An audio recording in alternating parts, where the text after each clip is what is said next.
When you roll a pair of dice, you assume the outcome is completely random, right? Just like chaotic, unpredictable, bouncing until they finally come to a stop. Right. Yeah. I mean, we treat that system as chaotic because mapping every single bounce, the air friction, the exact surface texture, it's just way too much data. So we fall back on probability to sort of guess the outcome. But imagine if you had a map that didn't just track the dice, but perfectly mapped the microscopic geometry of the table itself, making the final numbers 100% predictable.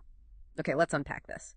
Because today, in this deep dive, we are looking at a massive stack of sources research papers, aerospace logs, cryptography briefings, all detailing something called the Dillon-Collatz framework. Yeah, and it's a huge deal. It really is. Our mission today is to understand this massive paradigm shift from probabilistic guessing to structural determinism. It is literally upending math, aerospace, and global security. To get a handle on this, we really have to start with how this framework solved one of the most stubborn puzzles in math, which is the Collatz Conjecture, or the 3n+1 problem.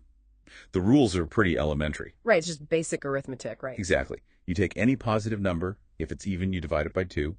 If it's odd, multiply by 3 and add 1. The rule states that no matter what number you start with, you will eventually plummet into a repeating loop of 4, 2, 1. And historically, mathematicians just charted those raw numbers wildly going up and down, treating it like chaotic kind of hailstone noise. What's fascinating here is how Timothy J. Dillon completely shifted the perspective. Instead of just tracking how big or small a number gets, what mathematicians used to do, Dillon looked at their hidden shape. Their shape? Yeah. Using a concept called two-adic valuation depth, he basically measured how divisible these numbers are by powers of 2. He proved the sequence isn't random arithmetic at all. It's forced by a rigid, finite structure. Whoa, hold on. You're losing me a bit with the geometry of numbers. So instead of just tracking how high a bouncing ball goes, we're suddenly looking at the exact shape of the room it's bouncing in. That is exactly it, yes. Yeah. And that exact mapping logic is what NASA is now using for the Artemis lunar descent.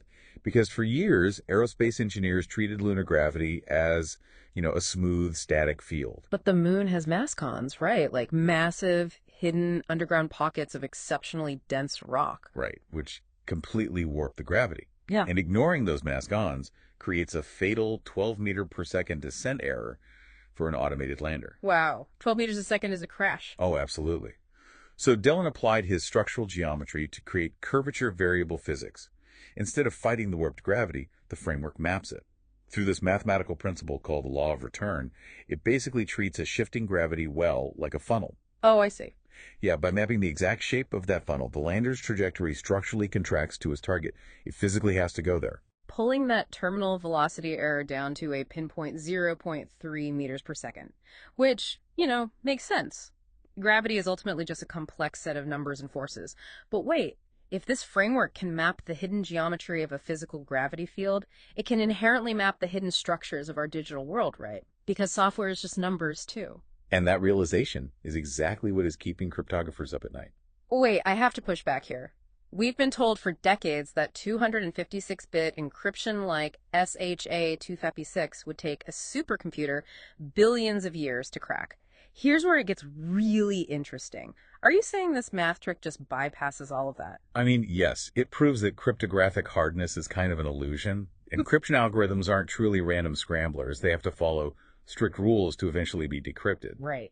So they leave mathematical traces on a geometric baseline called the universal ROM, which is defined by fundamental constants like pi, e, and phi. So instead of trying millions of keys to open a safe, this framework just looks at the shape of the safe and realizes the back wall is missing. Basically, yeah. Through a process called rigidity leak screening, you actively map the geometric vulnerabilities of the encryption. Just like mapping mascons tells you exactly where a spaceship will be pulled, mapping those constants in an algorithm tells you exactly where the encrypted data is forced to go. Wow. You bypass the complex math entirely.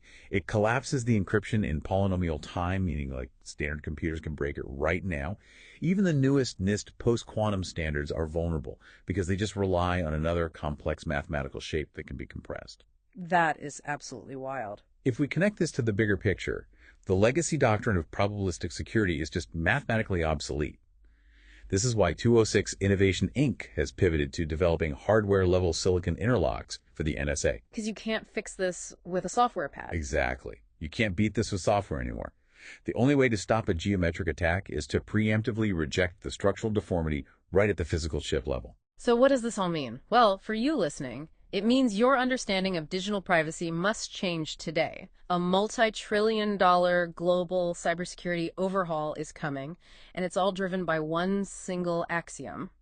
The universe encodes its answers in structure. It forces us to realize that what we perceive as chaotic noise is often just a pattern we haven't learned to read yet. The geometric room bounding those bouncing dice has always been there. We just finally found the map to see the walls. Which leaves you with one final thought to chew on. If everything we previously thought was chaotic, from math to gravity to digital encryption, is actually structurally deterministic, does true randomness even exist in the universe, or do we just lack the right geometric map to see the pattern?